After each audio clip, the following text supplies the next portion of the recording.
June 1977. Philadelphia, Pennsylvania. Inside a quiet apartment, blood stains the floor. The silence is deafening. A young woman, Holly Maddox, is dead, her body stuffed inside a trunk. Her long blonde hair clings to her skin. The man she loved, Ira Einhorn, is nowhere to be found. They called him the Unicorn. A genius. A peace activist. A star in the counterculture. But behind the charm was a monster. She tried to leave. She told friends she was scared. Now she's gone. And for over 2 decades, he ran free, living in luxury in France, while Holly's body rotted. How did he escape justice? Why did no one stop him? And how did love turn into a nightmare? This is a real case. Every detail is true. Subscribe to that unbelievable true story. And watch until the end. August 28, 1977, Philadelphia, Pennsylvania, USA, 6:30 p.m. The evening air was still warm, a golden hue falling over Chestnut Street. Couples walked hand in hand, students headed back to university, and the scent of bread drifted from the corner bakery. But inside apartment number 1 at 3411 Race Street, silence lingered. A silence that had lasted too long. Police had just broken open a padlocked closet. What they found would shake America. A steamer trunk. Rusty. Heavy. It had been sealed tight for 18 months. They pried it open. The smell hit first. Then the long strands of blonde hair. A body curled inside, mummified by time. Arms tucked in. A skull crushed by blunt force. Her name was Holly Maddox. She was 30 years old. And the man who last saw her alive was Ira Einhorn. Who was Ira Einhorn? To the world, Ira was a legend. A tall man with wild eyes, a thick beard, and a booming voice. He'd helped organize Earth Day, lectured at Ivy League schools, spoke of peace, meditation, and cosmic love. They called him the Unicorn. His last name means unicorn in German. But to Holly, he was controlling, jealous, and dangerous. Meet Holly Maddox. Holly was everything Ira wasn't. Quiet, gentle, thoughtful, a Texas girl with flowers in her hair and poetry in her heart. She came to Philadelphia to study and found herself drawn into Ira's magnetic pull. But that pull would trap her. In early 1977, after 5 turbulent years with Ira, Holly finally left. She moved to New York, started a new life. But Ira wouldn't let go. He wrote her letters, called, begged her to return, just to get her belongings. On September 9, 1977, Holly agreed. She went back to Ira's apartment. She was never seen alive again. 18 months of lies. Ira told everyone Holly had gone to Europe, that she'd sent him postcards. No one saw the signs. Police questioned him, but with no body, there was no crime. Until the neighbors complained of a foul smell. And the landlord finally gave permission. That's when they opened the closet. The media erupted. Earth Day guru found with body in trunk. Peace activist or predator? But before he could be arrested, Ira vanished. Gone. Just like that. Ira Einhorn fled the country in 1981, just before his trial. With the help of wealthy friends and supporters, he slipped away. France, Sweden, Ireland. He lived under fake names, had lovers, drank wine, walked free. While Holly's family suffered in silence. 18 years later, the case went cold. But her family never gave up. In 1997, investigators tracked him down. He was living in a quiet French village under the name Eugène Malin. teaching, smiling, like nothing had ever happened. But the French legal system refused to extradite him, because the US had sentenced him in absentia. For years, he fought extradition. This is a real story. Every fact you hear is public. You can check it yourself. If real-life mysteries leave you breathless, subscribe now to that unbelievable true story. Because the next truth we uncover might hit even closer to home. The sun rose over Philadelphia on September 11, 1977, but Holly Maddox never came home. Her family waited. They called. They hoped. No word. After a few days, concern turned to fear. Holly's close-knit family in Tyler, Texas, began calling friends in Philadelphia. No one had seen her. No one knew where she went. Weeks passed. Ira Einhorn told people Holly had gone out to the store. Or maybe to Europe. He was vague, casual, even. She probably just needed space, he'd shrug. You know how she is. But that wasn't Holly. She never left without telling someone. She didn't vanish. She was careful, kind, responsible. So where was she? Holly's sister, Mary Maddox, couldn't take the silence anymore. She flew to Philadelphia and confronted Ira face to face. Ira, where is she? She demanded. He stared coldly. I told you, she went away. I don't know where. Maybe to London. But Mary wasn't convinced. She looked around the apartment. It smelled foul. The air was thick, like mildew and something worse. She asked to look through Holly's things. Ira refused. Mary returned to Texas with a sinking feeling in her chest. She told police, something is wrong. Please, look into him. But back then, it wasn't enough. The police had no body, no crime scene, no proof. Ira wasn't arrested.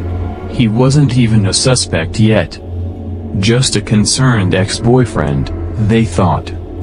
Fast forward to March 28, 1979, 18 months after Holly disappeared. The new tenants living below Ira Einhorn's apartment had complained repeatedly of a terrible smell. Rats. Sewage. Something dead in the walls. The landlord called a plumber. He traced the smell to the closet in Ira's bedroom. Inside was a large steamer trunk. Ira had padlocked it shut. The police were called. What they found inside changed everything. Wrapped in layers of newspaper, styrofoam, and air fresheners was the mummified body of a woman. Her skull crushed. Bones shattered. Hair still intact. It was Holly. Hidden behind a bookshelf, left to rot. Her family's worst fear was true. That same day, Ira Einhorn was arrested for the murder of Helen Holly Maddox. When asked if he had anything to say, he responded, "You found what you found." No remorse. No shock. No explanation. But the case that should have ended in a swift conviction was just beginning. Because Ira wasn't just anyone. He had connections. Powerful ones. Ira had spent years building friendships with people in high places. Politicians, academics, CIA analysts, corporate leaders. He boasted about advising officials on global consciousness. And when the police searched his apartment, they found not only Holly's body, but also letters from high-ranking political figures. One letter came from a future U.S. senator. Another from a CEO at a major corporation. And just months before his arrest, Einhorn told friends, "If I ever get in trouble, I have enough dirt to bring down the entire system." Was it bluff? Or was he telling the truth? The trial was set. The evidence was damning. But Ira Einhorn wasn't done manipulating the system. His defense? He claimed that the CIA killed Holly to silence him. Why? Because he knew too much about mind control experiments and Cold War secrets. It sounded insane. But to some, it worked. Even more shocking, while awaiting trial, Ira was released on $40,000 bail. That money? Paid by a wealthy Canadian woman named Elizabeth Einhorn, no relation, who believed in his innocence. The judge agreed.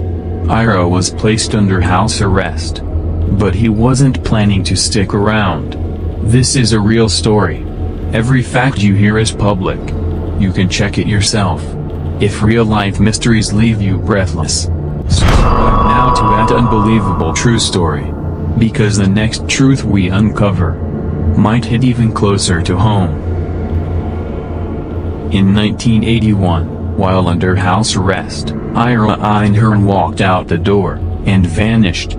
For years, no one knew where he went. No passport records. No plane tickets. He had vanished as easily as Holly had. The U.S. Marshals chased leads across continents. Canada, Sweden, Germany. No sign. It was as if he had never existed. But he had help. And he had a new identity. In the early 1990s, authorities got a break. Someone tipped them off. In a small village in France, a man named Eugene Malin was living with a Swedish woman. He was quiet, intellectual, charming. But he never let anyone take his photo. He avoided banks, used cash, walked alone. It was Ira. He had been hiding in plain sight. The U.S. government demanded extradition. France hesitated. Why? Because in the time since his escape, Ira had been convicted in absentia, without being present, in the U.S. that violated French legal standards. They wouldn't hand him over. A loophole. A legal wall. The man who had murdered a young woman, hidden her body in his closet, and run for nearly 20 years, might walk free forever. But Holly's family didn't give up. Her siblings and parents lobbied American and French officials. They begged lawmakers to reopen the case. They fought to pass a law allowing for a new trial upon extradition. They got media attention. They went public. Would you want your daughter's killer living free in Europe? They asked. The world listened.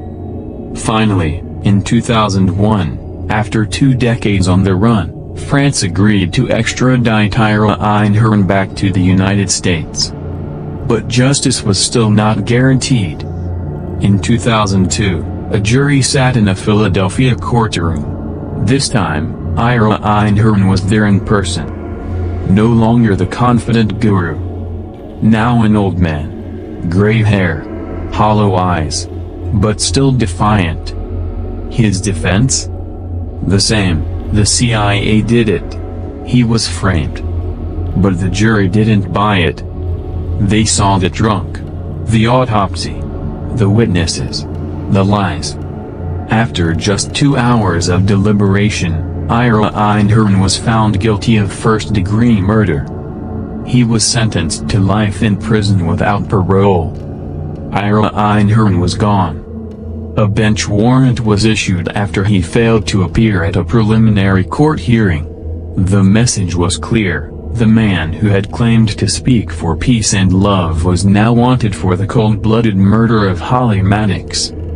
But when officers arrived to serve the warrant at his Philadelphia apartment, they found it eerily quiet. The plants remained. The books and letters lay untouched. A half-filled cup of tea sat on the counter, slowly molding over. But Ira? He had vanished. Just like that, the unicorn slipped through the cracks of the American justice system. Holly's family, still shattered by the confirmation of her murder, now had to live with something worse. Her killer was free. He was not only walking the earth but doing so with ease. Despite the gruesome facts of her death, Ira Einhorn was released on bail, thanks in part to a shocking $40,000 posted by a benefactor with deep pockets, Barbara Bronfman, heiress to the Seagram's liquor fortune and one of Einhorn's devoted followers. Barbara believed Ira had been framed. To Holly's family, it felt like betrayal layered on top of horror. In the words of Holly's sister, it was as if Holly didn't matter, like she was just a footnote to his grand story. Once gone, Ira scattered like dust in the wind. The FBI opened a manhunt. The media picked up the scent. For years, tips came in from people who claimed to see him in Canada, in Mexico, even in India. But none were verified. Then, one tip stuck. A man matching Einhorn's description had been spotted living in Ireland under a different name. When investigators arrived, they found only traces, library books, scribbled philosophy notes, and a barely missed ferry. He was always one step ahead. By the late 1980s, the unicorn had re-emerged in France, living in a quiet, forested village called Champagne-Mouton under the alias Eugene Mallon. He had grown a scruffy beard and lived in a stone farmhouse with a Swedish woman named Annika Floden, who believed his innocence. Locals found him odd but harmless. He read poetry at cafes, taught English to schoolchildren, hosted energy sessions in his garden. No one knew they were housing a fugitive whose girlfriend's mummified body had once been found rotting in a trunk. Even in exile, Ira played the role of misunderstood genius. But back in the US, the fight for justice had never stopped. In 1997, nearly 20 years after Holly's murder, Ira Einhorn was discovered. Thanks to renewed pressure from the Maddox family and advances in international criminal tracking, French authorities finally arrested him in his rural hideaway. The world was stunned. Photographers captured images of him looking older, paler, a ghost of his former self. But he wasn't done fighting. Ira Einhorn launched a vicious legal battle to avoid being returned to the United States. He claimed he'd never get a fair trial, that he would be executed, that the case against him was political. His lawyers argued that his rights would be violated under French law. And, shockingly, he won the first round. France refused to extradite him unless the US guaranteed he would not face the death penalty and would be granted a retrial. It would take years of political negotiations, changes to Pennsylvania law, and unrelenting pressure from the Maddox family to change that. Everything you're hearing is real. Every letter, every courtroom twist, every haunting silence in that apartment. You can check the court records yourself. It's all public. If real-life mysteries leave you breathless, subscribe now to that unbelievable true story. Because the next truth we uncover might hit even closer to home. In 2001, after nearly 24 years on the run, Ira Einhorn was finally extradited back to the United States. He arrived at Philadelphia International Airport under heavy guard, flanked by marshals. Cameras flashed. Reporters shouted. But Holly's family said nothing. They had waited too long for justice. Now it would come, not with celebration, but with silent resolve. The trial began in 2002, under intense security and international attention. Ira Einhorn, self-proclaimed prophet, now stood not on a stage, but in a courtroom, facing the people he had once fooled. The evidence was overwhelming. The trunk. The air fresheners. The leaked bodily fluids. The neighbors' testimonies of screams and silence. And then, most damning of all, his own words, found in journals and letters. Paranoid entries. Confessions hidden in prose. Ego-drenched denials. He tried to claim Holly had been killed by the CIA. That he was framed because of secrets he held about mind control experiments. The jury listened. They weighed every word. And they didn't believe a single one. On October 17, 2002, After just 2 hours of deliberation, the jury returned with a verdict. Guilty. Ira Einhorn was sentenced to life in prison without the possibility of parole. In court, he showed no emotion. He stared ahead, lips pursed, the charisma that once fooled millions now crumbling under fluorescent lights. Outside, Holly's family cried. Her brother said softly, "Justice came late. But it came." This is not fiction. Every detail, from the mummified body in the trunk to the years he spent sipping wine in French cafes, is part of a real case you can verify yourself. A man who preached peace became a monster hiding behind words. Today, Holly Maddox is remembered not as the footnote in Ira Einhorn's life, but as a victim whose story shook 2 continents. Her family turned their pain into purpose, fighting for victims' rights and reforms in the bail system.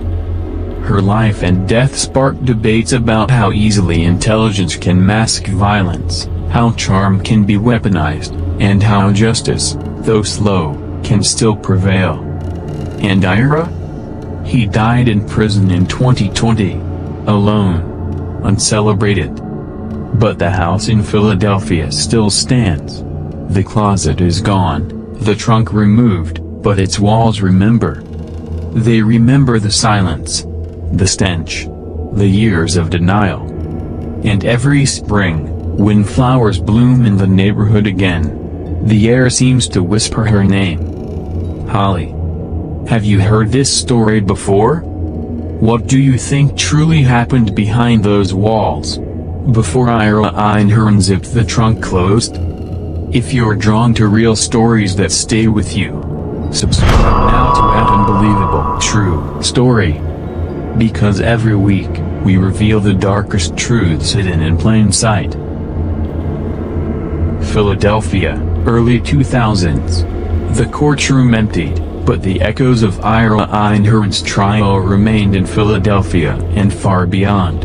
Holly Maddox's death had cracked open a darker reality, how someone so intelligent, so charismatic, could use words as weapons to hide monstrous acts. Lawmakers heard the cries for change. The bail system that had let Einhorn slip away was scrutinized. Reforms were pushed, aiming to stop dangerous fugitives from disappearing into thin air. But change was slow. Holly's family became activists, their grief channeled into action. They spoke at rallies. They lobbied government officials. Their goal was clear: no family should have to wait decades for justice. At memorials, Holly's mother would place white lilies, the symbol of purity and lost innocence, on her daughter's grave. Her brother often said in interviews, Holly wasn't just a victim. She was a voice for all who suffer in silence. The media circus that surrounded Einhorn's arrest and trial was intense. Headlines screamed about the unicorn killer and the bizarre twists of the case. Documentaries aired. Books were published. But many asked, how did Ira Einhorn fool so many? How did he live freely for so long? Experts in psychology and criminal justice dissected his behavior. Ira was no ordinary criminal. He was a master manipulator. Intelligent and well-read, he used his charm to attract followers and hide his true nature. He was a cult leader who preached peace while living a life full of secrets and lies.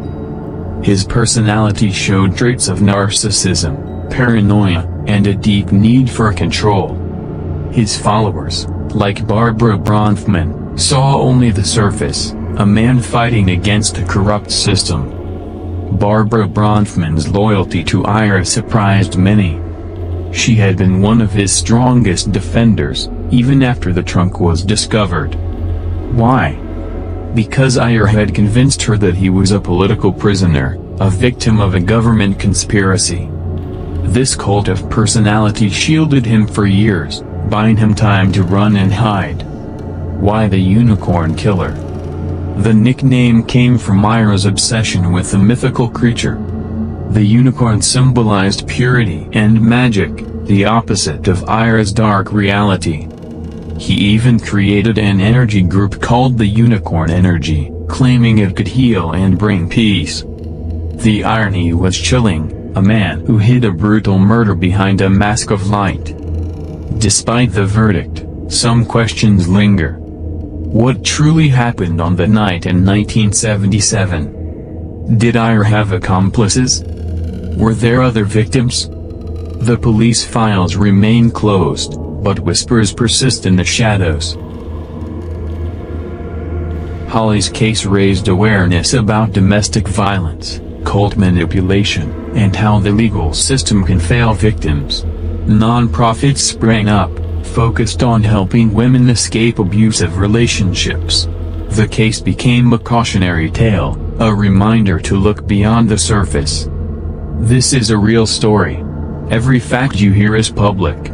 You can check it yourself. If real-life mysteries leave you breathless, subscribe now to that unbelievable true story. Because the next truth we uncover might hit even closer to home. Behind bars, Ira was a shadow of his former self. Isolated and forgotten, he spent his final years reading and writing. His mind, once sharp and manipulative, dulled with age and disease. Prison guards described him as quiet, almost resigned. Outside, Holly's story lives on through her family and supporters. Her grave is visited often. Her name is spoken in campaigns to protect the vulnerable. The house where Holly was last seen still stands, its windows dark. The neighborhood has changed.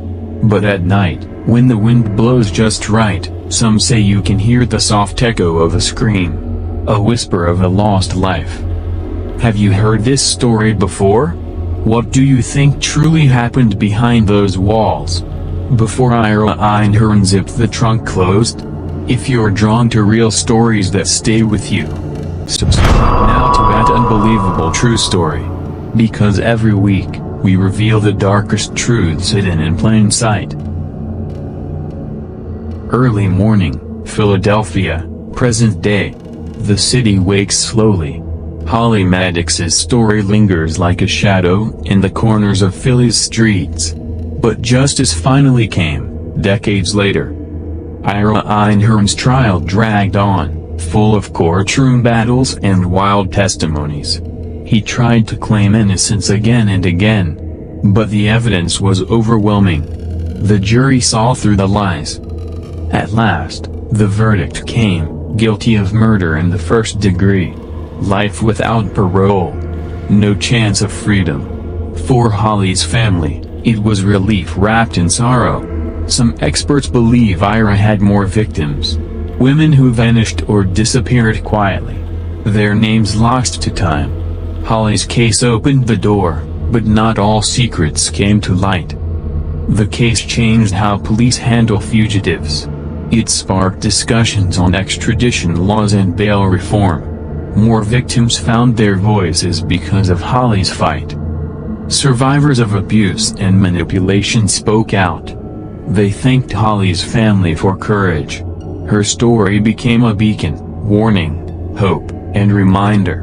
In prison, Ira grew old, sick, and alone. His charm faded into silence. The man who once ruled minds now had only memories. The house where Holly's life ended stands empty. Some neighbors avoid it. Others say it feels heavy, like it remembers. Holly's name is on walls, in books, and in hearts. Her fight against evil lives on. Through her story, many found courage to speak their own truths. As the sun sets, Philadelphia grows quiet again.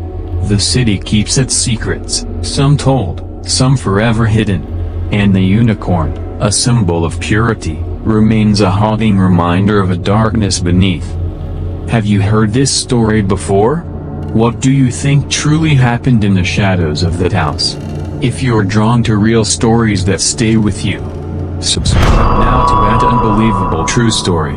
Every week, we reveal the darkest truths hidden in plain sight. Watch the next video on your screen, or dive into our full playlist of real mysteries and crimes.